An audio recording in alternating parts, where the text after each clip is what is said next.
Əziz dostlar, mən Anar İbrahimov. Bugünkü videomda sizə Namazov Riyaziyyatdan çalışmalar səhifə 187 6-cı siniflər üçün nəzərdə tutulmuş kitabdan 4 dənə məsələ izah edəcəm. Deməli, məsələ 102. 4 ədədin cəmi 64-dür. Birinci ədədin ikinciyə nisbəti 5-in 6-ya, ikinci ədədin üçüncüyə nisbəti 2-nin 3-ə, üçüncü ədədin dördüncüyə olan nisbəti isə 3-ün 4-ə kimidir. Bu ədədləri tapın. Deməli, bizim 4 ədədimiz var. A üstəgəl B üstəgəl C bərabərdir. C üstəgəl D bərabərdir 64. Bu şərtdə verir 4 ədədin cəmi. A, B, C, D bizim 4 ədədimizdir. Birinci ədədin ikinciyə nisbəti. Yəni, A-nın B-yə nisbəti 5-in 6-ya nisbətdir. A böl B bərabərdir 5 böl 6. İkincinin üçüncüyə nisbəti. Yəni, B-nin C-yə nisbəti bərabərdir 2-nin 3-ə nisbəti. 2 böl 3.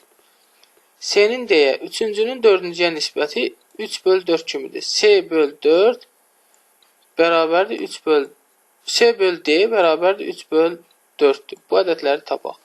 Buradan alınır ki, buradan B bərabərdir 5'də 6A. Bu bərabərlikdən alınır ki, C bərabərdir 2'də 3B. O da bərabərdir 2'də 3 vurulsun. B-nin yerinə burada tapdığımız 5'də 6'nı yazırıq. O da 2'də 3 vurulsun 5'də 6A. O da edir 5'də 9A. D bərabərdir bu bərabərliyə əsasən 3'də 4C. O da bərabərdir 3'də 4 vurulsun. C-nin yerinə tapdıq 5'də 9A. 3'də 4 vurulsun 5'də 9A. O da bərabərdir 5'də 12A. A üstəgəl B üstəgəl C üstəgəl D. A olduğu kimi saxlayırıq. B-nin yerinə nə tapdıq? 5'də 6A. B-nin yerinə yazırıq 5'də 6A. Üstəgəl C. C-nin nə tapdıq? 5'də 9A. C-nin yerinə yazırıq 5'də 9A. D-nin nə tapdıq? 5'də 12A. D-nin isə yerinə yazırıq 5'də 12A. O da bərabərdir 5'də 32A. Bunların hamısında cəmi 64'ə bərabərdir. Şərtdə verildiyinə əsasən. 64. Buradan tapırıq A bərabərdir 64 vur 5 bölünsün 32. O da eləyir 10. A-nı deməli A-mız neçə oldu? 10. A-nı tapdıqdan sonra B-ni yerinə qoyub tapa bilərik. B-ni neçə tapmışdıq? B bərabərdir 5'də 6A. O da bərabərdir 5'də 6 vur 10 edir 12. B-miz 12 oldu. C. C-ni tapmışdıq 5'də 9A. O da eləyir 5'də 9 vurulsun 10. O da eləyir 18.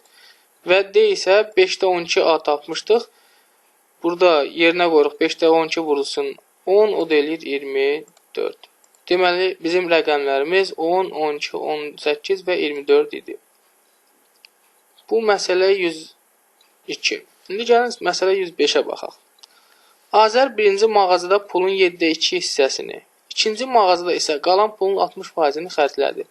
Azər ikinci mağazada 60 manat xərcləmişdirsə, onun nə qədər pulu vardı. Deməli, pulun ümumi həcmi, pul ümumi olaraq x manatdır. Azərin cibində x manat pul var. Mağaza 1 və mağaza 2. Deyir ki, birinci mağazada pulun 7'də 2 hissəsini, x-in 7'də 2 hissəsi 7'də 2 vurulsun x.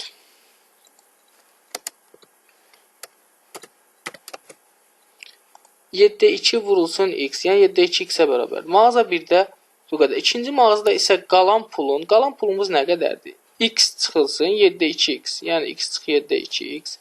Qalan pulun 60%. Onun da 60%-i vururuq 0,6-ya. X çıx 7'də 2x vur 0,6 bərabərdir 60 manat. Buradan tapırıq da 7'də 5x bərabərdir 60 böl 0,6. 7'də 5x bərabərdir 100, x bərabərdir 140. Deməli, Azərin ümumi olaraq 140 manat pulu vardı.